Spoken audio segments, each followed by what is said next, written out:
Estudo do livro de Gênesis, capítulo 4, Caim e Abel. Agora passamos a conhecer uma série de eventos que nos mostram quão rapidamente os resultados da queda são revelados. Como foi dito em 3:7, os primeiros efeitos do pecado foram observados na família, e é em harmonia com isso que o primeiro homicídio é um fratricídio. Fratricídio, que no caso vem de fraterno, né? De matou o irmão. O homicídio ocupa uma posição singular entre os pecados do Antigo Testamento. É o único para o qual é ordenada de forma universal a pena capital totalmente à parte da lei do Sinai 9:6. A razão principal disso é que é o único ato para o qual a reparação não é possível, pois a vida é uma dádiva de Deus. Até mesmo tirar a vida de um animal para servir de comida deveria reconhecer esse princípio. No versículo 1.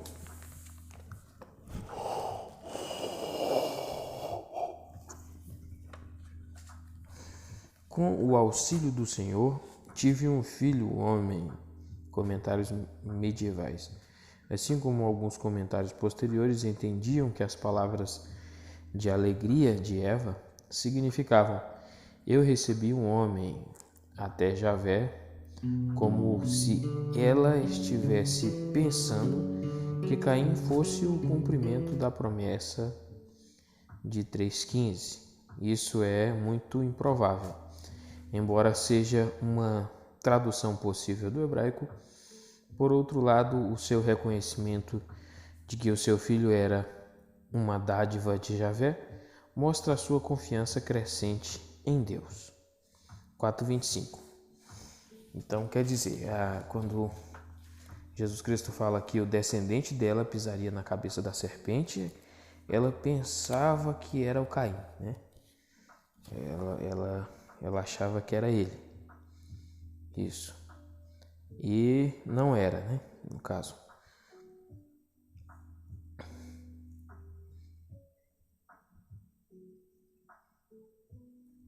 As ofertas dos irmãos. Não há menção de tensão anterior entre os dois irmãos. Veio o dia em que apresentaram uma oferta. No hebraico, minhá, a Javé. A palavra usada significa um presente, dádiva, e é o termo geralmente usado para o tributo entregue a um governante. Não deveríamos impor sobre os sacrifícios dos irmãos nenhum significado redentor. Eles eram o reconhecimento da soberania de Javé. Os dois deram do que tinham, e assim Leopold certamente está correto quando diz: os que enxergam o mérito do sacrifício de Abel no fato de que era de sangue, certamente o fazem sem a mínima base do texto. Não lemos no texto como Caim descobriu que o seu sacrifício não havia sido aceito. A razão da rejeição está sugerida no versículo 7. Se você fizer o bem, é provável que ele se negasse a aceitar o senhorio de Deus.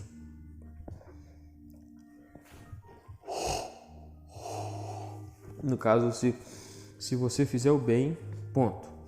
É provável que ele se negasse a aceitar o senhorio de Deus. Versículo 13. O hebraico do versículo 7 é de difícil compreensão,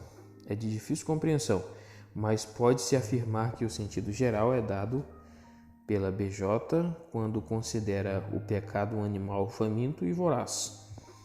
É digna de menção a tradução de Spacer, O pecado é um demônio à porta. Versículo 8. Disse, porém, Caim a seu irmão Abel: vamos para o campo aberto, esse acréscimo, vamos para o campo, ATM, AUTM é exigido pelo uso linguístico do hebraico e tem apoio no PS, Septuaginta, Vulgata e versão siríaca. Sugere que o homicídio de Abel foi premeditado. A resposta de Caim à pergunta de Deus, versículo 9, mostra que ele havia perdido a percepção de nudez que Adão teve diante de Deus. 3:10. Que Caim não teve remorso algum, fica claro pela sua sugestão de que Deus estava sendo injusto com ele. A colocação de um sinal não especificado em Caim não entra em contradição com o que foi dito anteriormente acerca da natureza obrigatória da pena de morte pelo homicídio. O sangue de Abel estava clamando por vingança diante de Deus, e por isso a iniciativa pela vingança não era responsabilidade de outros. Versículo 16. Na terra de Nod, a terra da peregrinação, terra de nômades. Versículo 17. Caim teve relações com sua mulher. Não há razão para se questionar a explicação tradicional de que ela era sua irmã. Fundou uma cidade.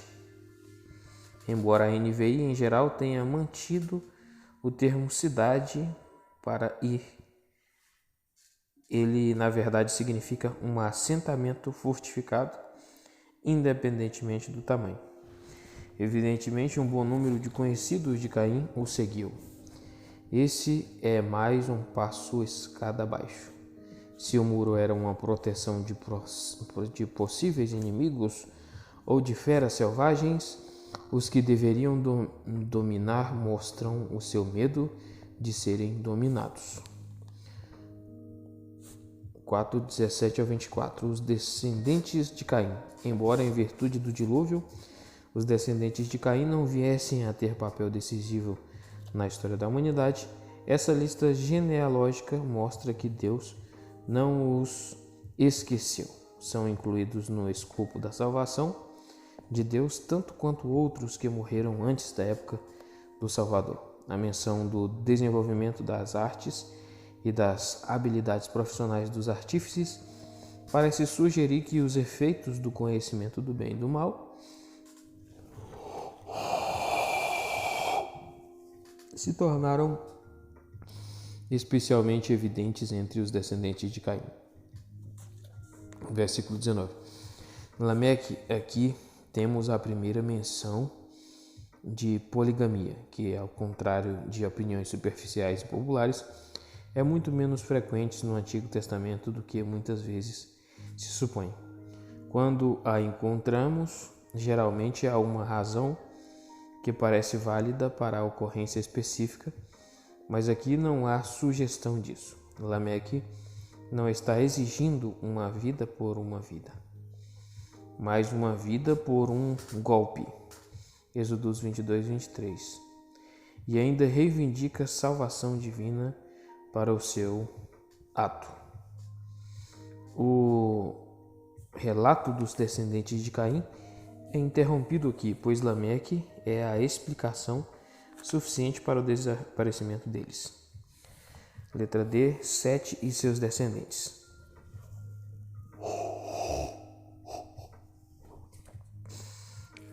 Adoração a Javé. A erudição moderna, em geral, nega a possibilidade de ter existido a adoração a Javé num período tão antigo e se fundamenta em Êxodo 3, 13 e 14. Mas C.F. Spacer, página 37, se os registros recuperados pela arqueologia contêm alguma menção do nome de Javé, é, na melhor das hipóteses, uma forma abreviada. A explanação mais plausível parece a apresentada por Martin Buber, página 48 e 55, de que um chamado sagrado primitivo recebeu um significado mais amplo e completo na sarça ardente. E aí esse é o capítulo 4, né? Que eu acho que só fala do Caim e Abel, que a oferta do Caim foi rejeitada, por isso ele matou o seu irmão. E aí aonde vão surgir as questões, né? Como que o Caim sabia que Deus rejeitou, né, a sua oferta, né? E aí nós sabemos que ele sabe que Deus rejeitou a oferta dele quando ele fica tão revoltado a ponto de se sentir injustiçado por Deus e matar o seu próprio irmão, né? Então, é isso que vai falar aqui no comentário, né? E aí a questão que ele fala aqui também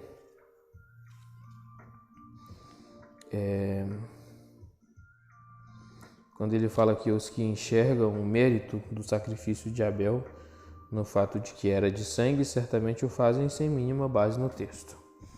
Então, quer dizer, ele vai questionar a questão de sacrifício, né? Porque aqui são as primeiras pessoas que houveram na Terra, então ele vai deixar isso meio sem explicação, mas vai questionar também quem falar que o sacrifício deveria de ser de sangue, né? E aí como que fala? É simples, né? Como que fala? Não aprofunda, né? A gente não vê aqui uma ideia onde se possa pôr questões aqui, onde possa pensar, né? Refletir bastante, mas é só o básico mesmo. Aqui só está a ideia, né? Sacrifício de Caim e o de Abel e a morte de Abel pelo seu irmão, né? É isso aí.